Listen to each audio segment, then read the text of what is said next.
Marami nga sana mga idol na mga fans ang umasa na magiging star-studded ang magiging final games ng NBA Cup sa Las Vegas kagaya ng nangyari last year. Inexpect na nga sana nila na maglalaban-laban dito ang malalaking teams kagaya ng Los Angeles Lakers, Golden State Warriors, New York Knicks at ang defending champions na Boston Celtics. Ngunit sa kasamaang palad, hindi natupad ang naging prediksyon dahil halos mga batang teams ang maglalaban-laban dito sa paghaharap ng Milwaukee Bucks kontra sa Hawks at maging ang laro ng Thunder laban sa Houston Rockets. At bagamat inaasahang magiging maganda ang laro, masyado rin naman nga pong naapektuhan ang income nila. Sa katunayan, simula sa pagkakaroon last year ng tickets na nagkakahalaga ng $237, bumagsak nga ito ngayon sa $98 na lamang. Halos 59% ang bagsak ng presyo ng tickets ngayon, kaya napakalaki rin naman nga po ng lugi ng NBA. At dahil yan sa pagkakaroon lamang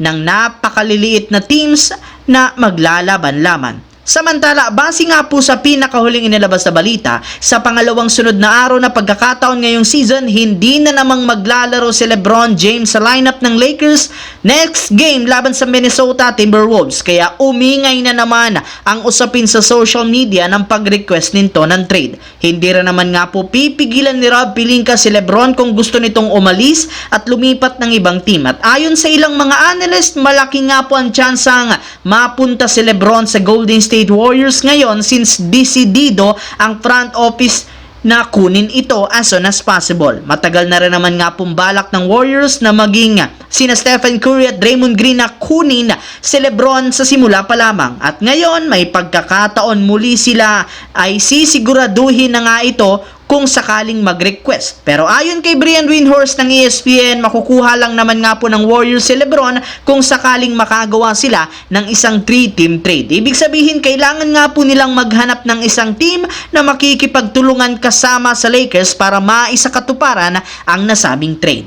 Sa kabilang banda, kagaya nga po ng nakagawian dahil nalalapit na ang trade season, marami na naman nga pong mga nagsilabasang rumors ngayon sa internet na pinagkaguluhan ng napakaraming mga fans. At isa sa pinakamalaking storyline ay ang inilabas na report ni Shams Charania ng ESPN na balak nga pong Miami Heat na i-trade si Jimmy Butler. Marami na ngang teams ang nagkaka-interes sa serbisyo nito kagaya ng Dallas Mavericks, Phoenix Suns at maging ang Golden State. Ngunit ilang oras lamang ang nakakalipas mula nang ilabas niya ang ganitong klaseng balita, inulan nga po siya ng batikos mula sa mismong agent ni Jimmy Butler na si Bernie Lee matapos niyang sabihin na hindi nga daw totoo ang ibinalita ni Shams. Gawa-gawa lamang nga daw iyon para lamang mapag-usapan, kaya nararapat nga na hindi nito isali ang kanyang pangalan. Ngunit agad rin naman nga pong pinanindigan ni Shams ng ESPN na lahat ng kanyang ibinalita pawang katotohanan lamang. Sinuri rin naman nga po nila ng maayos